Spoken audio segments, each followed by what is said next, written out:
Whenever a nikah is being officiated, we recite the 3 verses.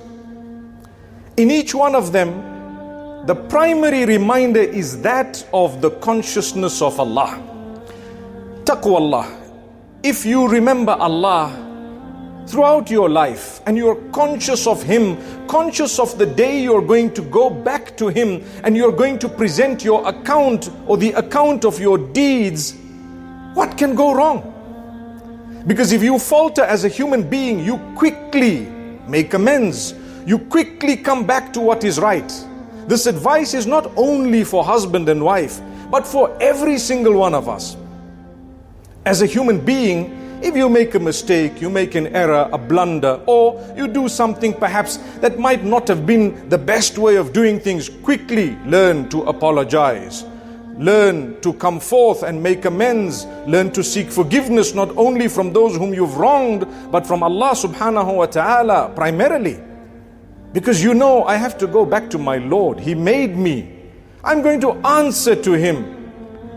And this is why if you look at it, O people, be conscious of your Rabb, your Lord who made you, who provides for you, who's in control of your life, who has chosen for you, decided things.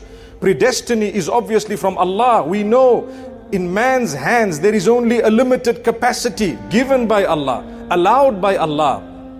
Develop your relationship with the same Allah. He is one. He is alone. He controls not just your life, but your death and beyond. Everything. So, O people, be conscious of your Rabb. The next verse, just the first part of it I'm reciting. O you who believe. Notice the difference. The first verse was O people, addressing everyone. The second verse is O people, meaning O you who believe. The first one, O people. The second one, O you who believe. Now it is specialized. It is reported that a true believer, whenever he or she hears, O you who believe, immediately opens his ears, is alert, wants to know, because they feel they are from amongst them. When you hear the verse of the Quran, Ya ayyuhalladhina amanu, do you just allow it to sail past? Or do you feel it's for you? Well, it is for you and I, because we are believers. So develop that. When you hear that, you should smile. Allah is addressing you and I. And you should listen to what is being said. Ittaqullaha haqqa tuqatihi. Be conscious of Allah, or develop the correct relationship with Allah. Improve in your relationship with Allah in the way that you should. So that's the second verse. The third one, O you who believe, be conscious of Allah. Imagine, they say in these 3 verses, the issue of consciousness of Allah is repeated 4 times. What does that mean? Not just in marriages, as I say, although it is of prime importance, be conscious of Allah. You're getting married to someone, and that person is the child of someone, and they have a family, and they have a loving family, and they've been treated with kindness and goodness throughout their lives. Treat them in a similar, if not better way. May Allah help us.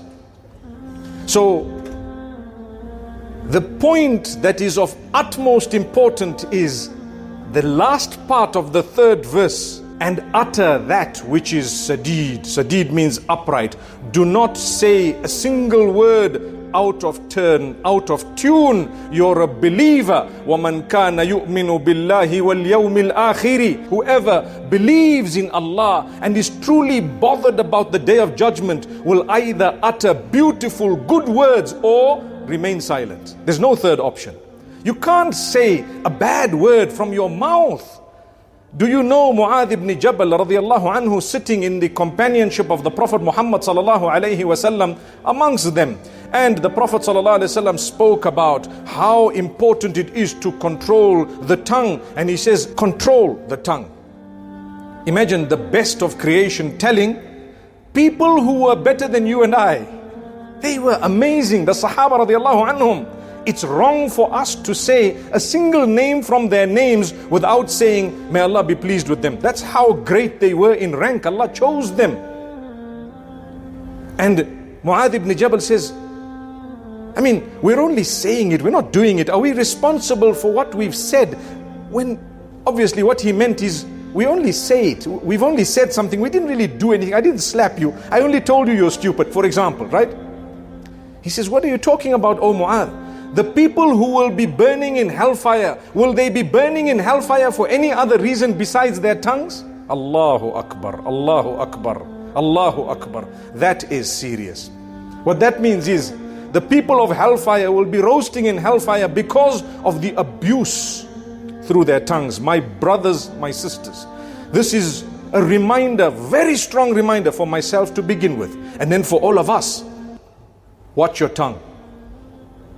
The tongue in marriage will make or break it. The tongue in a relationship will make or break it. Your own children, watch how you talk to them. Think carefully. The Quran tells you to say beautiful words. When you utter beautiful straight words, whether it's to your workers or to your own family, your wife, your parents, your brothers, your sisters, your in-laws, your spouse, whoever it may be, Allah says, by virtue of you using beautiful words, your a'mal, your deeds, your acts of worship become pure, purified, good and acceptable. Which means, if you don't watch your tongue, you're wasting your time with everything else. Because even if you made salah, the reward of that salah goes to the people you swore, you abused, you belittled, you hurt. Watch your tongue. Speak with love. Didn't Allah give you a brain? Before you talk, think, what am I saying?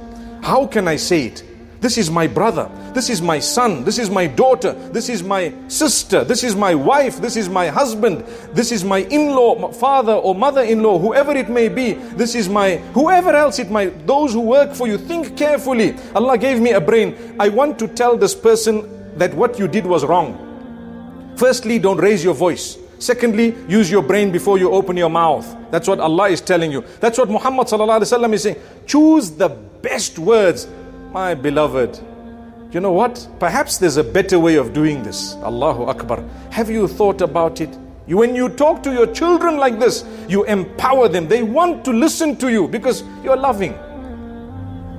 You can stroke the head of a little child and say, you know what? Don't do this. Someone breaks a glass, someone does something. We scream like the world came to an end. That was from Allah. It was designed before you were born that that glass was going to break. You could have done nothing about it. What was of importance was your reaction, not the action. The action was a mistake, forgiven. Your reaction was not a blunder. It's you. See the difference. A child will do things, no problem. Speak with love. Be patient. Empower the child.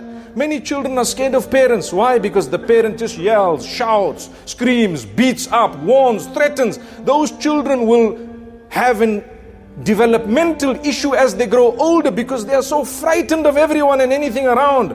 They start doing things behind the backs of people. The minute they get an opportunity, the wrong is done behind the back. Why?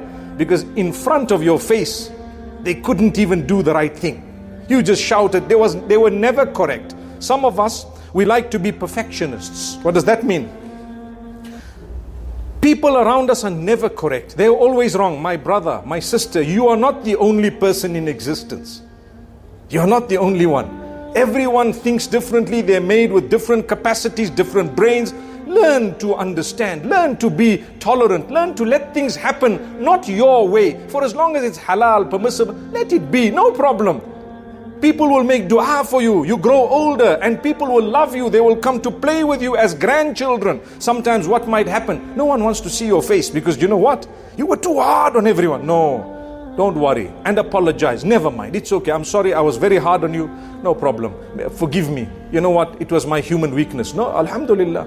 My brothers, my sisters, do you know that when Allah tells us to watch the tongue, to speak straight, He tells us after that, if you are going to do that, as a result of the taqwa, which means the consciousness of Allah, and the correct utterances, He says the rest of your deeds become acceptable, pure, good, and automatically Allah forgives your sins. Why?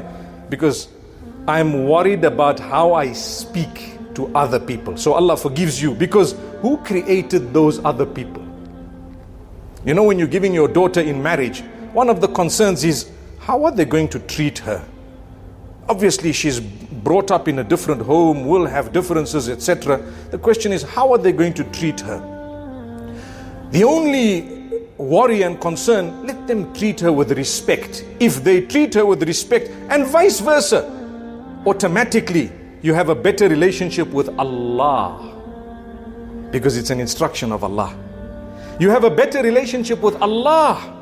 And if you have a better relationship with Allah, you enjoy your ibadah. I mean salah, I don't have a gripe with this one or that one. MashaAllah, we're full of love. Everything is good.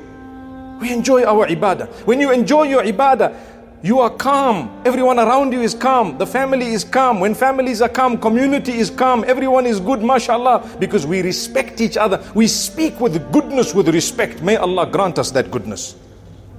So my brothers, my sisters, Allah says, وَيَغْفِرْ لَكُمْ ذُنُوبَكُمْ. Do you know what He says thereafter? Amazing. We hear the verses, but we need a small explanation. Whoever follows Allah and His Messenger has indeed succeeded the great success. Now following Allah and His Messenger is a whole lifetime. Sallallahu alayhi wasallam. It's a lifetime. Notice it rotates around taqwa Allah, development of your relationship with Allah. And then it is said at the end of the verse where the tongue is mentioned and the utterances are mentioned. You know, the animals, when they communicate, they just make that sound. You don't understand. Allah says the most detested of sounds, the sound of a braying donkey. And then we're taught, don't scream and yell at each other. Because why? You start sounding like that donkey. That's why. No one understands why yell? We yell at our own kids. Imagine, you yell at your own brothers and sisters, your family members. You know, it's amazing, because if we look at the issue of talking, speaking, your connection with Allah is closely related to how you address the rest of the creatures of the same Allah. He made them just like He made you. How you talk to them determines how your ibadah is actually acceptable in the eyes of Allah from one angle. May Allah Almighty grant us goodness. The Sahaba radiallahu anhum were taught and trained by the best of creation, the most noble of all messengers, sallallahu alayhi wasallam. One day there was a companion being harsh and hard on one of those who was working for him. And the Prophet ﷺ tapped him on his shoulder. He was shocked. He was embarrassed because the messenger, peace be upon him, was behind, and he saw how this companion was treating the one working for him. At that time, a slave.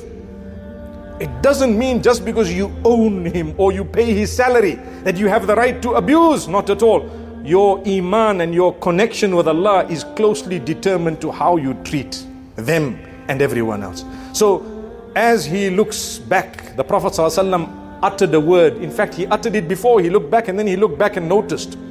He says, Allah has greater authority and control over you than you have over this man. Which means you're trying to abuse. Do you know what Allah may do to you as a result of what you just did now? Allahu Akbar. So Allah's watching. They work for you. If Allah wants, the tables can turn. How many of us have seen how people's children work for those who used to work for the fathers or grandfathers of those same children? Tables turn. How will they treat them? Calm down. You die being known as a man who's conscious of Allah. Beautiful akhlaq. Your children will take a page from it. And others, at least they will treat you well. As a result of that, this man's father was a great man. Assalamu alaikum, how are you? May Allah grant your father Jannah, and so on. That's what happens. But if we are rough, they will be super happy the day they hear we died. So and so died. Rather than inna lillah, the first word, alhamdulillah. Oh, sorry, wrong dua. Inna lillah. That's what happens. Because why?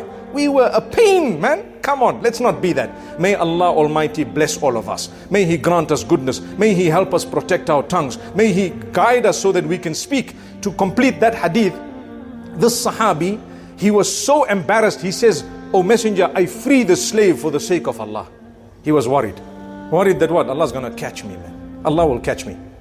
I think all of us can do better when it comes to the tongue. Myself included. We can do better, inshallah. And like I say, it is of interest to note that these verses are repeated during nikah as a reminder. Like I said, part of khutbatul hajah. Very interesting to note, because it is said 90% of problems are connected to the way the tongue is used. Didn't use it correctly. You either swore. How can you utter a swear word knowing that the angels are writing it down? Big words. Angels are writing. The day you are conscious of the fact that the angels are writing, that word doesn't come out. And if it does because of human error, as you're trying to eradicate that addiction to swear words, then immediately turn back to Allah. Seek forgiveness from the person. Do not be shy to go up to someone and say, my brother, you know, I feel so bad. I spoke roughly to you the last time. Please forgive me. I'm worried about my grave.